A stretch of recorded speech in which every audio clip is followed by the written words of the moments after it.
résoudre un problème ne nécessite pas forcément une grande expertise. Aider quelqu'un, nous n'avons pas besoin de prendre un long moment pour le faire. Il nous suffit juste d'observer, d'écouter, d'essayer au moins d'agir. Et nous allons devenir des personnes qui ont réussi à changer la vie d'une, deux, trois, quatre personnes et sa propre vie. En voulant aider mon grand-père à résoudre son problème, je me retrouvais en train de résoudre le problème pour tous les planteurs d'Évia de la Côte d'Ivoire, de l'Afrique et même du monde.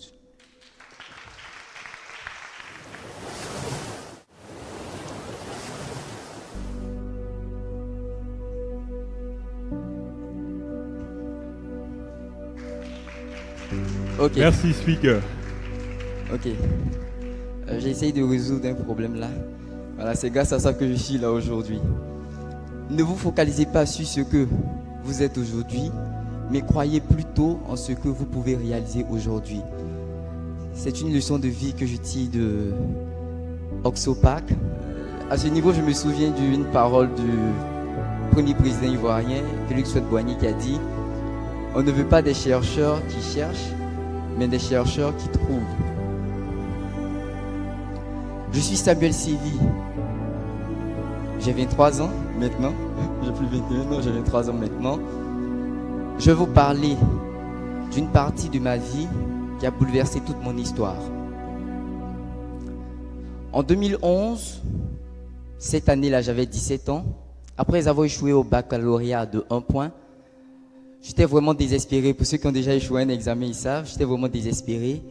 Et cette année-là, j'avais décidé de retourner au village, rencontrer mon grand-père, passer des vacances, changer un peu d'air et après revenir sur Abidjan et voir quelle orientation ma vie allait prendre.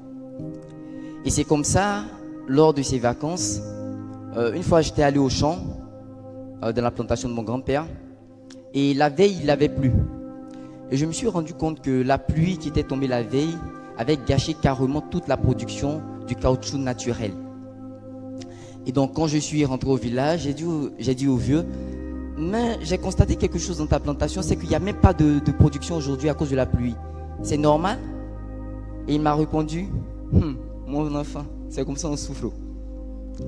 Et donc lorsqu'il m'a dit ça, je lui ai dit ok, et c'est comme ça il a commencé à m'expliquer tout ce qui se passait en saison des pluies au niveau de la récolte de l'Évia. Donc imaginez que vous avez une petite tasse et que vous mettez une cuillère de lait et vous ajoutez une carafe d'eau. Il n'y a plus de lait dans la tasse, c'est ce qui se passe là. Et donc toute la production se gâche en saison des pluies. Et auparavant les planteurs ils avaient recours à des produits chimiques qui une fois en contact avec le latex le solidifient automatiquement. Mais ce produit il a été refusé parce que il accélère la rouille au niveau des machines industrielles et donc ça les endommage. Et donc les planteurs ont demandé mais comment on peut faire pour résoudre le problème si on ne peut plus utiliser ce produit? Et leur ont dit mais calculez le temps. Si vous calculez, si vous voyez qu'il pleut, vous ne saignez pas. Si vous voyez qu'il pleut, vous ne saignez pas. Si vous voyez qu'il ne pleut pas, vous saignez. Et donc l'un dans l'autre, ce problème était resté à ce niveau jusqu'au jour où j'ai parlé avec mon grand-père. Et un soir, en rentrant du champ, j'ai regardé attentivement sa plantation et je me suis dit, ben, c'est tout simple. Il suffit de concevoir un petit objet en plastique qu'on place sur le tronc de l'Évia et ça protège, c'est tout. Et quand je suis rentré à la maison, je lui ai dit, bon voilà, j'ai trouvé une idée assez simple pour toi. Et il m'a dit, non, tu dois dessiner, tu dois faire un plan, tu dois faire ceci, tu dois faire cela. Et je lui ai dit, mais c'est trop long. Il dit, vas-y, il faut le faire. Et c'est comme ça, ensemble, on a réalisé, on a fait des dessins industriels, on a essayé de trouver les dimensions qui s'adaptaient. Mais jusque-là, il y avait toujours des problèmes.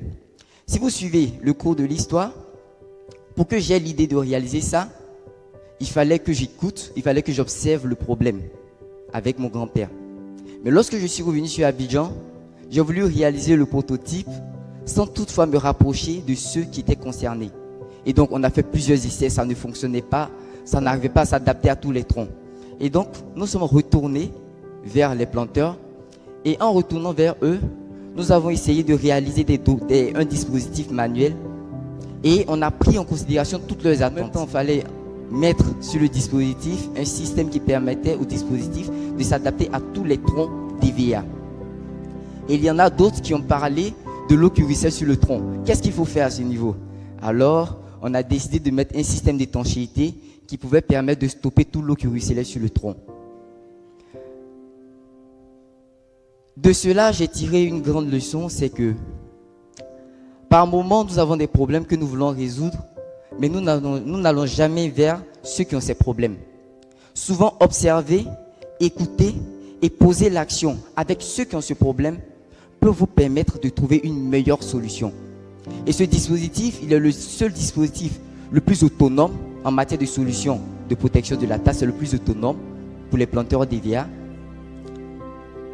À la suite de cela, nous avons postulé à des compétitions. Nous avons eu en 2015 le prix Passeresse du meilleur jeune inventeur ivoirien. Nous avons été sélectionnés parmi les 10 meilleurs jeunes innovateurs africains. Et donc, je devais porter le nom du pays au niveau africain. Et nous avons remporté d'autres prix et même fait la une de certains grands magazines comme Tomo, Mag, magazine de jeunesse, qui n'est pas donné à tout le monde. C'était un honneur. Lors de ma sélection parmi les 10 meilleurs jeunes innovateurs, il y a l'Africa Innovation Foundation qui m'a invité au Botswana.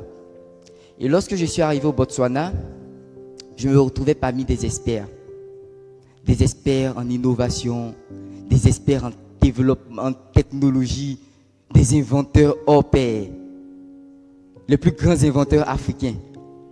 Et je me retrouvais là au milieu d'eux. Et il y en a un qui me disait une fois, qui m'a dit une fois, My friend, c'est un Nigérien, my friend, come here, I just want to take picture with you. J'ai dit, quoi? Tu veux prendre une photo avec moi? D'accord. Et donc tout heureux, j'ai pris la photo. Pour certains, ça peut paraître assez simple, faire une photo avec un grand inventeur. Mais lorsqu'on sait quel type d'inventeur on est, un inventeur qui est parti de rien, en ce moment, c'est une grande joie pour nous. Le système scolaire m'avait écarté. Ce n'est pas seulement le système scolaire qui m'avait écarté, mais il y avait également le système social. Je vais vous raconter une petite histoire qui vous permettra de comprendre en quelques minutes les conditions sociales dans lesquelles je vivais. Quand j'étais en 6e, j'étudiais un soir, je vivais dans une maison sans eau, sans courant, avec ma mère. Et j'étudiais bien évidemment à l'aide d'une bougie. C'était en 2006. Et pendant que j'étudiais un soir jusqu'à minuit, j'étudiais. Et en étudiant, j'ai senti de la fumée. Comme si quelqu'un était... Puisque j'aime beaucoup le village, donc je sais qu'on braise un animal, je sais. Donc j'ai comme ça senti de la fumée. Je me suis dit, c'est quel voisin qui braise de la viande d'agouti à minuit? Ça, ce n'est pas que ses voisins lui demandent. Mais je continuais à étudier. Et arrivé un moment, j'ai comme ça senti une forte chaleur au niveau de ma tête. J'ai juste fait comme ça. En réalité, c'était mes cheveux qui brûlaient.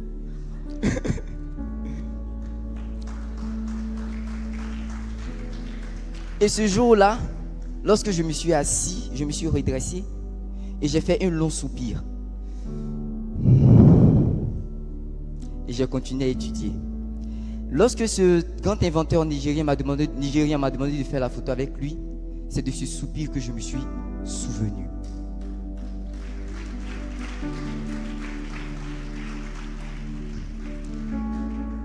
Aujourd'hui, plus que jamais, je suis attaché à cette citation que j'ai faite lorsque j'avais 14 ans. Je ne veux pas faire partie de ceux qui passent dans le monde, mais plutôt de ceux qui marquent le monde.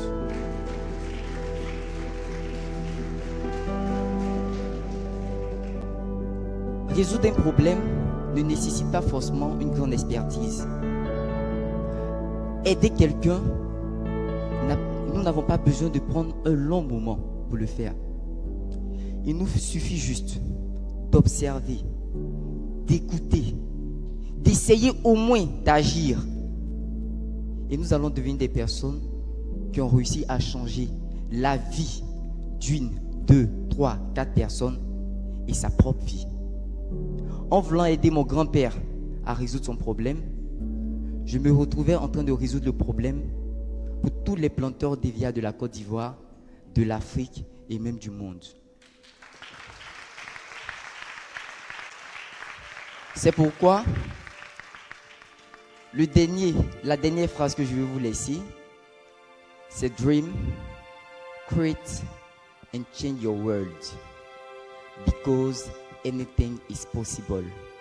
It's not dream, create and change the world.